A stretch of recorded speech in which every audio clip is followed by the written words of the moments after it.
Letitia James, New York's AG, did say that she was, like I said, prepared to seize his assets, even said something to the effect of, I look at 40 Wall Street each day. What do you think he could do to ensure that his assets aren't seized? So he's really coming down to the wire here, and it's hard to say what he's going to be able to do to ensure that his assets aren't seized. I will note on the 40 Wall Street thing that my colleague Zach Everson had some reporting out just earlier this week, noting that 40 Wall Street is actually probably financially his weakest property. He might actually be somewhat happy to get rid of it, or at least declare bankruptcy on it. Regardless, what could he do to ensure that his properties are not seized? Potentially, he could try to sell them himself. And that was what my coverage focused on this week, was what would a fire sale of Trump's properties actually look like? Let's talk about that because his attorney said that a fire sale of assets you're reporting would result in, quote, massive irrecoverable losses.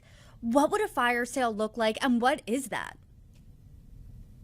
Yeah, so I mean, the basic idea behind a fire sale is you're trying to get rid of things as quickly as possible, and to get cash as quickly as possible.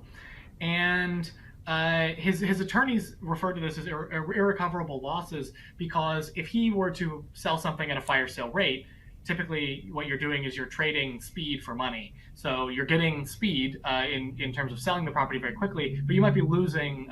You might not be able to sell it for as much as you want to be able to otherwise. And the argument that they're making in those legal documents is essentially that if he's forced to sell his properties extremely quickly in order to meet this appellate deadline, say he sells a $50 million property for $30 million, he uses the $30 million cash, uses that to meet his necessary legal deadlines, and then he later wins on appeal. There's no way he can get his property back because he had to sell it in order to meet that deadline. So that's the basic argument that they're making in those court documents. And you found for Forbes that his best assets to offload would either be his golf resorts or his homes not in New York. Talk about why. Yeah, so I talked about these categories of different types of assets that he has earlier. Golf courses have a couple of different benefits. The first thing is that they're not usually. Well, first of all, none of his U.S. golf courses have any mortgages on them, and mortgages could potentially slow down any a sale. The second thing is that these types of purchases are not usually heavily leveraged. So theoretically, so people who buy golf courses are used to doing so basically with cash, or mostly with cash. And if they have to go find a loan for it, that could also slow down the transaction. And remember, what matters right now is speed. The third thing is that, another thing that could potentially slow down these transactions is people, when they buy an asset, typically they want to do due diligence on it. If you're buying a home, you're going to want to have it inspected to make sure there's no mold in the walls. If you're buying a business, you're going to want to see all the numbers. And you're going to want to make sure that the golf course is, for example, well maintained and the carts all work and that kind of thing. So in that situation, that's another thing that can slow down these purchases. But if golf courses are sometimes bought by their members, golf clubs are often sometimes bought by their members, and so members know the property well. They might be willing to forego some of that paperwork that an outside buyer might be willing to go for. With all of that said, I talked to one expert in golf courses who told me that sort of the minimum for a golf course purchase is still something like 30 days, which is just not enough time. He would really have to speed up that timeline in order to dump something before You month. said that his homes not in New York would be the best to dump. Why not his home in the Empire State then? So New York just has a little bit more of we'll say a lengthy legal process when it comes to selling properties.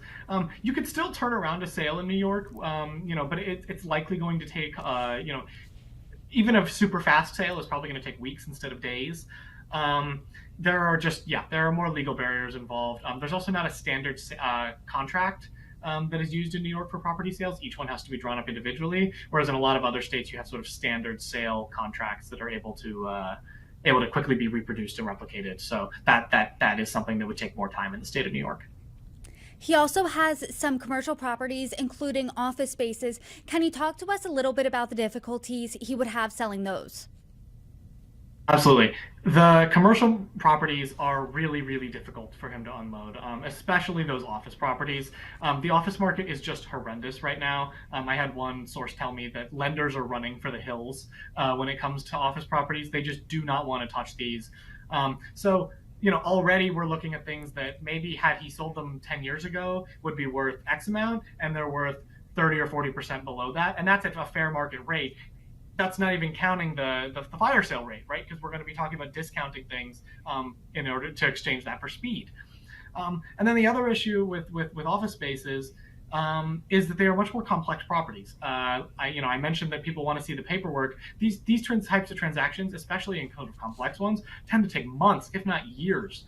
You're going to want people to be able to come into the office space, see it, understand what they're buying, get comfortable with it, build a relationship with them. That's how you sell an office space for a good price. Trump doesn't have time to do any of that. So selling off some of his office assets in New York just does not seem like a very good idea, unless, again, we're talking about somebody who knows the property really well and will be willing to bail him out, which is just highly, highly unlikely in the event of office space.